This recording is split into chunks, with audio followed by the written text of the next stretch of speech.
Suite aux problèmes rencontrés lors de notre tentative pour rejoindre le nord-ouest de l'Islande, nous allons nous pencher de plus près sur la réparation de notre cellule. Nous nous rendons dans un garage pour obtenir de l'aide et effectuer les réparations nécessaires. Hello sir. Oula, je le sens pas. Sérieux? Ouais.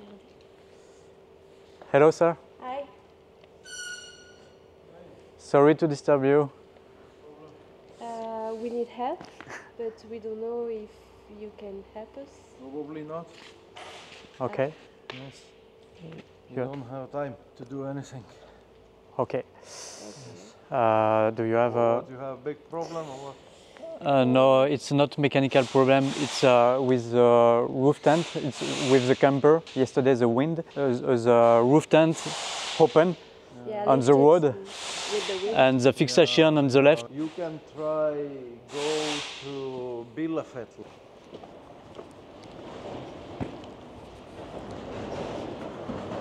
Le mécanicien nous a dit qu'il ne pouvait pas nous aider, il n'avait pas du tout le temps. Par contre, il nous a donné 2 adresses qui pourraient potentiellement nous aider avec ce problème.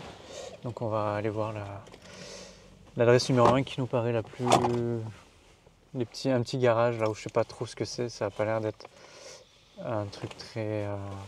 C'est pas un gros groupe, l'autre c'est Europcar donc je le sens moins bien. On a plus de chance là que On dans essaye un ça. truc où il y a plein d'autres touristes qui ont des problèmes. Quand il est arrivé avec sa lampe frontale, je me suis dit aïe aïe aïe, ça va le faire.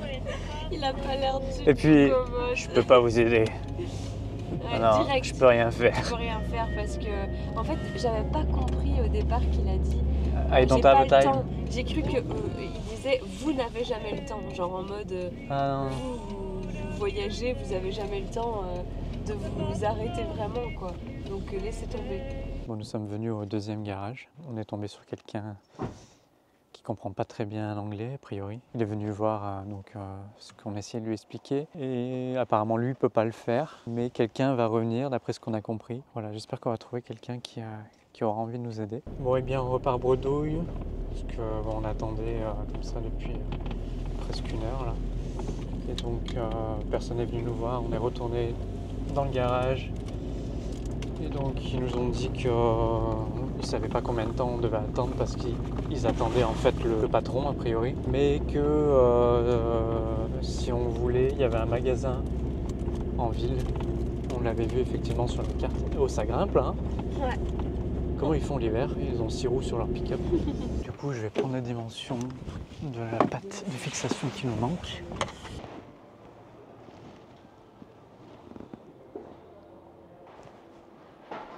En vrai, c'est une aubaine ce magasin. Là, je pense qu'on va trouver. C'est la même chose. Peu de choses près. Là, C'est le même genre de système. j'ai trouvé du Sika, donc c'est inespéré. Et derrière la plaque, il faut que je vienne étanchéifier le tout. C'est arrêté dans un petit endroit au calme, à l'abri du peu de vent qu'il y a, mais au moins on est à l'abri, puis on est en dehors un peu de la route principale. Donc on va profiter d'être ici pour manger un petit morceau et faire les petites réparations. Donc on a acheté tout ce qu'il fallait au magasin.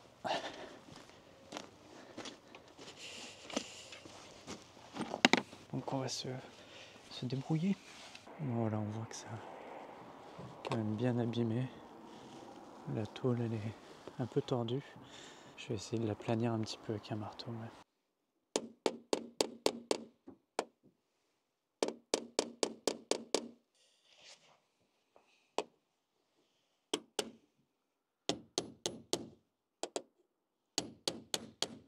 On a réussi à trouver les mêmes systèmes de fixation, celui qu'on a perdu sur la route. Presque le même, le problème c'est que ici, on a les trous qui sont en diagonale, alors que nous, ils sont, on va dire, parallèles au bord. C'est comme ça que c'est percé sur la cellule. Donc je dois percer un trou ici à 2 cm de celui-ci. Donc je suis content d'avoir pris la perceuse avec nous. J'ai trouvé un petit établi pour pouvoir pointer au milieu de champignons.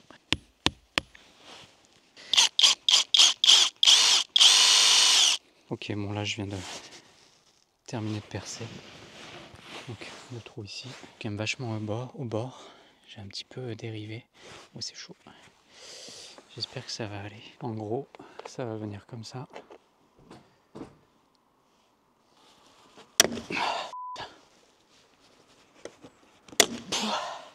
Bon, et bien pour finir, les rivets ça n'allait pas. Alors vu qu'on a un accès de l'autre côté, j'avais quelques vis qui traînaient dans la boîte à outils. Donc on a installé ces deux vis là avec Camille. Beaucoup plus solide, c'est moche, mais c'est plus solide. On est un peu de travers, mais voilà, je pense qu'on nous en voudra pas au vu des circonstances. Maintenant on va essayer de voir si ça ferme correctement. Et si c'est bon, on va pouvoir reprendre la route. Nous sommes repartis sur les routes. Voilà, le problème est donc réglé et on a fait ce qu'il fallait cet après-midi, enfin ce matin et cet après-midi pour cette histoire de fixation. On a pris un petit café quelque part et là donc il est 15h30, 15h40. On va rouler à peut-être 1 heure ou 2 en direction du nord-ouest pour essayer de commencer à avancer. Voilà, j'espère que ce sera un peu plus fluide à partir de maintenant. Voilà.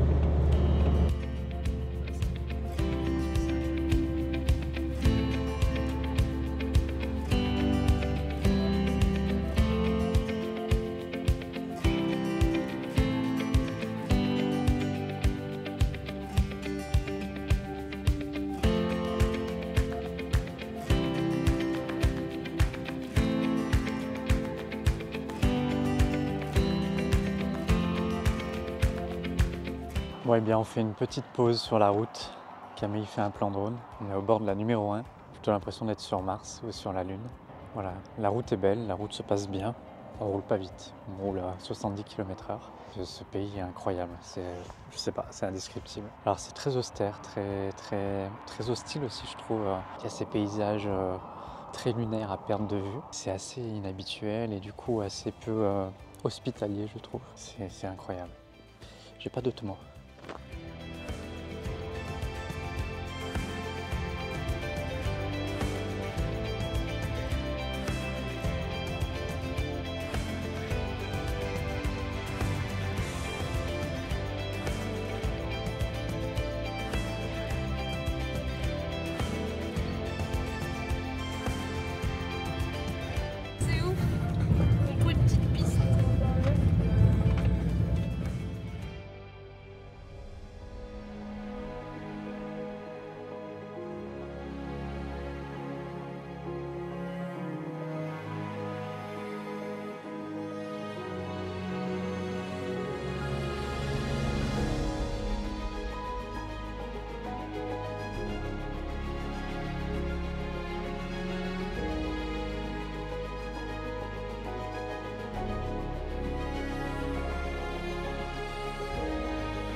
Bon, et bien, nous sommes dans un cratère d'un volcan.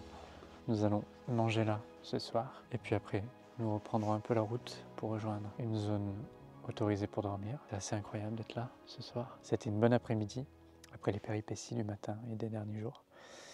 On a bien roulé cet après-midi, c'était chouette. On a vu des paysages incroyables. C'est fou parce que le pays est très changeant, les paysages sont très changeants. Il suffit de 2 km pour changer totalement de style de paysage. On en prend plein les yeux, c'est génial. Regardez-moi ça, c'est incroyable. Je sais pas, ce caillou est comme pris dans... Peut-être que c'était du magma à l'époque. Il est piégé dans cette formation.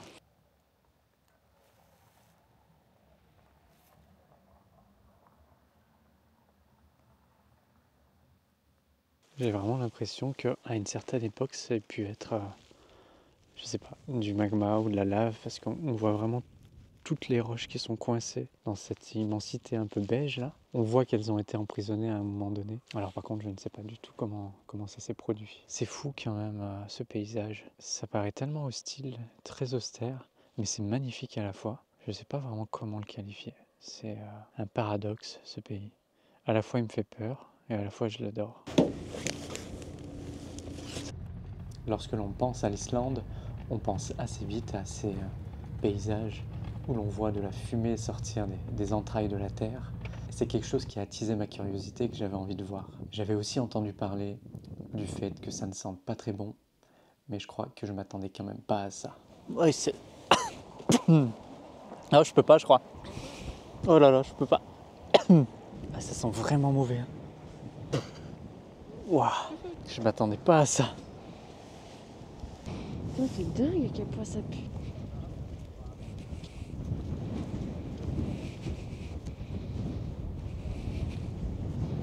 Ah vraiment ça prend au nez quoi. C'est dur hein. Alors, oh là là. Ah. Bon et bien je crois qu'on pourra dire qu'on a essayé, qu'on l'a vu, mais il semblerait quand même que ce soit pas pour nous. On va plutôt reprendre la route en direction du nord-ouest.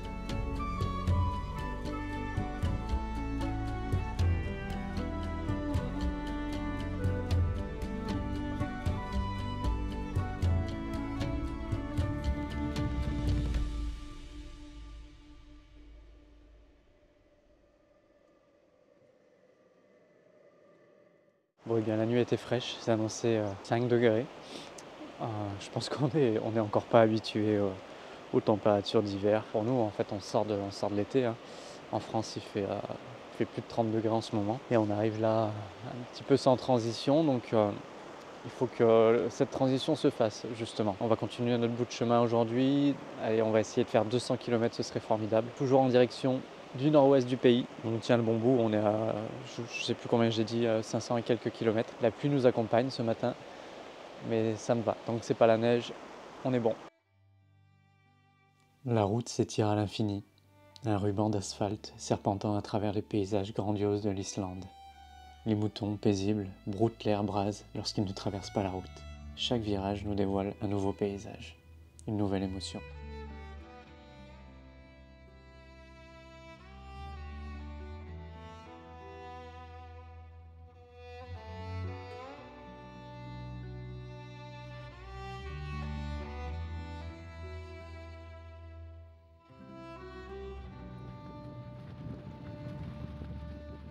Ce soir, comme vous pouvez le voir, on est dans un endroit fabuleux.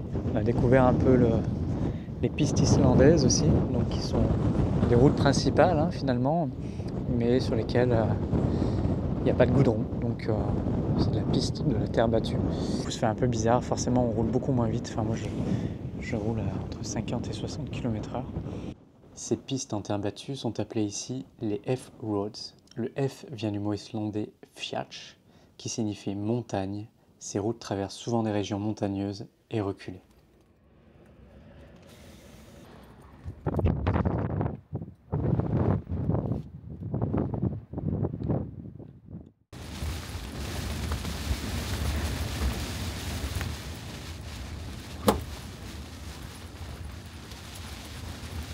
Bon, eh bien, il est 5h30 du matin. On a dû plier en urgence parce que le vent était vraiment trop fort et j'avais vraiment peur pour la toile de tente. Donc voilà, petite nuit parce que ça a soufflé vraiment toute la nuit très fort. Moi, j'étais vraiment pas tranquille et puis évidemment, ça réveille hein, du vent sur une toile de tente. On a préféré attendre une accalmie pour plier la tente. Donc on a eu 3 minutes d'accalmie. Bon, le tout là, c'est que le véhicule soit plié, que la toile de tente ne soit pas arrachée et que nous, on aille bien.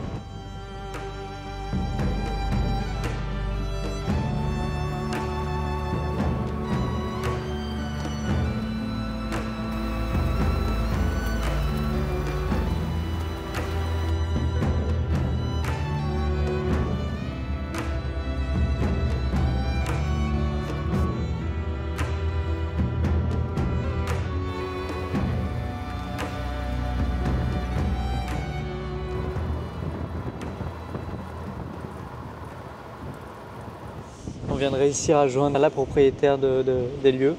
Elle accepte que l'on soit là plus tôt. Donc on va récupérer nos affaires et aller se mettre à l'abri. C'est vraiment impressionnant ce vent. Je vais ouvrir la camille.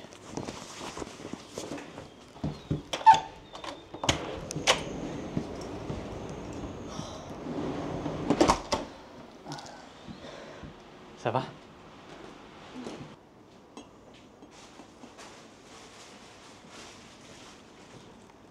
Quelle affaire. J'ai le cœur qui Ouais, c'est terrifiant, hein, franchement. Que là, vraiment, quand je suis retournée, c'était pire que quand on est arrivé. quand on est arrivé. Ouais. Et je me sentais, mais comme une petite feuille, là, tu sais. Le truc qui tient pas du tout debout. Mais c'était impressionnant, là, tout le long de la route, moi, j'étais comme ça. T'as super bien conduit. La mer est déchaînée. Hein. Mais ouais, on voit.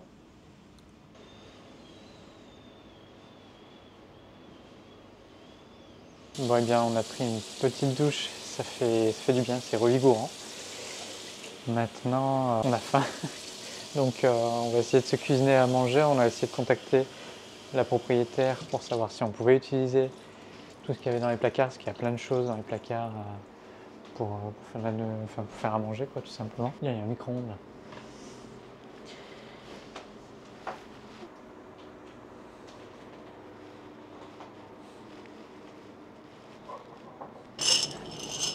On a trouvé des pâtes dans une bouteille, sauf que...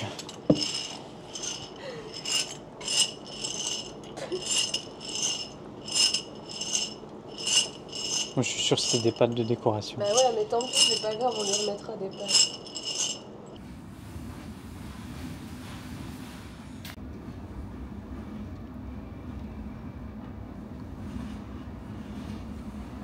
Bon, eh bien, la tempête est terminée, la voiture va bien.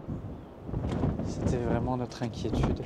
Elle est pleine de sel partout, mais tout est là. On n'a rien perdu.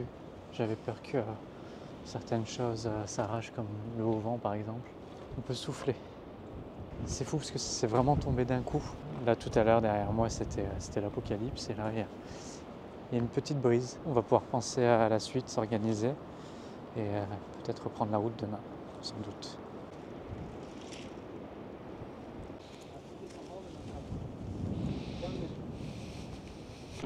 J'ai rien demandé, moi. Non, non, non. On vient de partir il y a 5 minutes. On est repassé à la pompe à essence. Et donc là, on continue notre petit bout de chemin. On va pas pouvoir rouler très longtemps aujourd'hui parce que à partir de 16h, c'est de nouveau la tempête. Un peu moins qu'hier quand même, a priori. Beaucoup moins, mais ce sera quand même dangereux de rouler avec ce vent-là. Étant donné que on ne veut plus passer une nuit comme on l'a eu il y a 2 nuits en arrière. À 2 doigts de perdre la toile de tente, eh bien, on a de nouveau réservé un logement pour cette nuit. On a combien de kilomètres pour arriver jusque-là? 110 km, mais avec de la piste. 110 km. On a quand même quelques heures de route. Hein.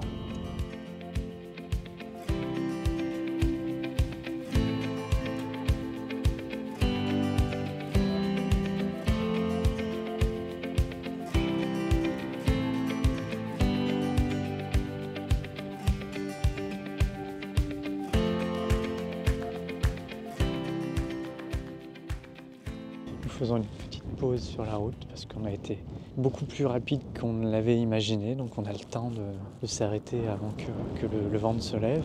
La route pour venir jusqu'ici était très belle. On est passé par plein de paysages différents, des steppes, je sais pas trop comment, ces plaines un petit peu très austères, à des paysages un peu de montagne, d'altitude avec des rivières, etc. Et puis on a longé les fjords et tout ça en très peu de temps, donc c'est toujours très beau, très captivant. On a vu 3 phoques dans les fjords, donc il y en avait 2 qui étaient couchés sur leur rocher, puis un où on voyait juste le bout de son nez sortir de l'eau. Et donc du coup, je suis venu voir si cet endroit se prêtait à la présence des phoques, mais je crois que je vais faire chou blanc. Je viens vraiment tout juste de couper la caméra en vous disant que j'allais faire chou blanc. J'ai avancé 5 mètres et je vois un phoque au loin. Je vais essayer de vous le filmer. Je vais essayer d'approcher un tout petit peu.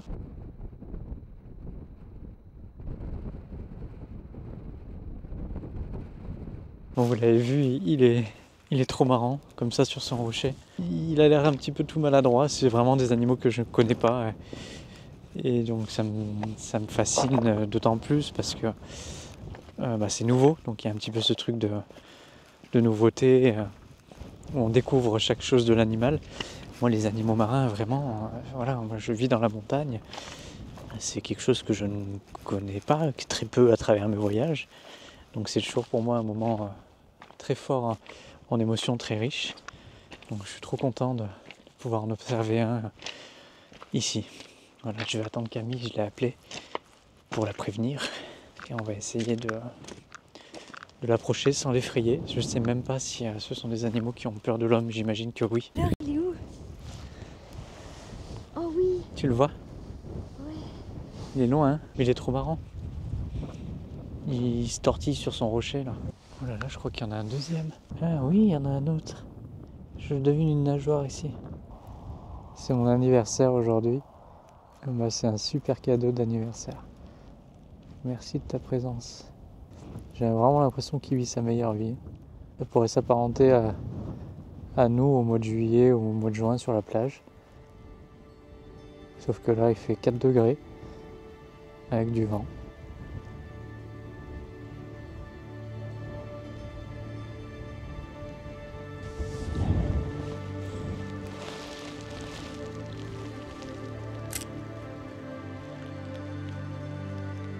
L'autre on le voit aussi un peu là. Après avoir capturé la grâce de ces phoques dans leur élément, il est temps de vivre une autre expérience islandaise incontournable. Je vous emmène maintenant à la découverte d'un havre de paix. Une source d'eau chaude nichée au fond d'une vallée. Mais celle-ci se mérite car il faut traverser une rivière plutôt glaciale. Allez, courage. Courage. Oh là là là là.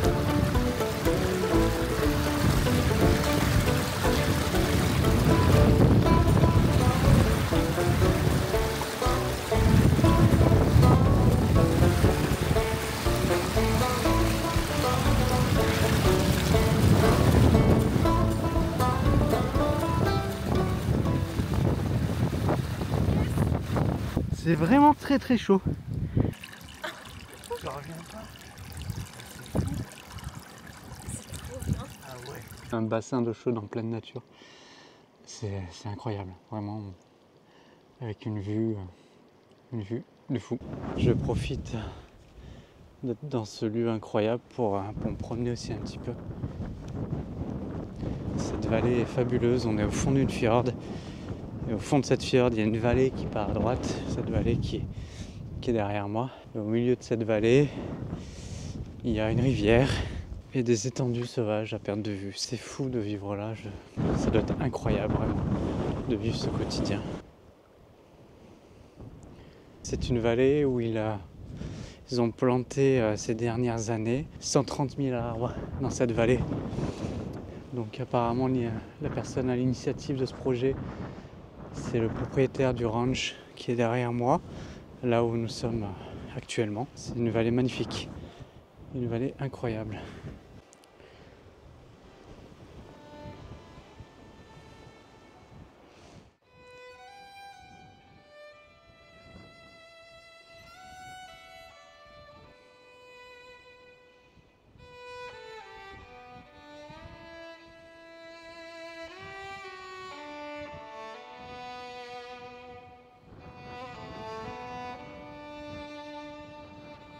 Vu d'ici, on devine un petit peu le travail qui a été effectué pour planter tous les arbres. Alors évidemment, ils sont tout petits pour le moment. La croissance ici est beaucoup plus lente que chez nous, sans doute dû au climat. Mais en tout cas, c'est un beau projet. Bon, et bien, il est temps de reprendre la route après cette parenthèse au bout du monde. C'était formidable d'être ici, vraiment. Voilà, aujourd'hui, on a une petite étape sur la route de 120 km. À travers les fjords du nord-ouest, donc ça va être chouette. Le vent est tombé vraiment, rien à voir avec ce qu'on a eu ces derniers jours. Par contre les températures ont chuté, c'est voilà, soit le vent soit la température, mais je préfère qu'il fasse plus frais et qu'on puisse rouler en sécurité.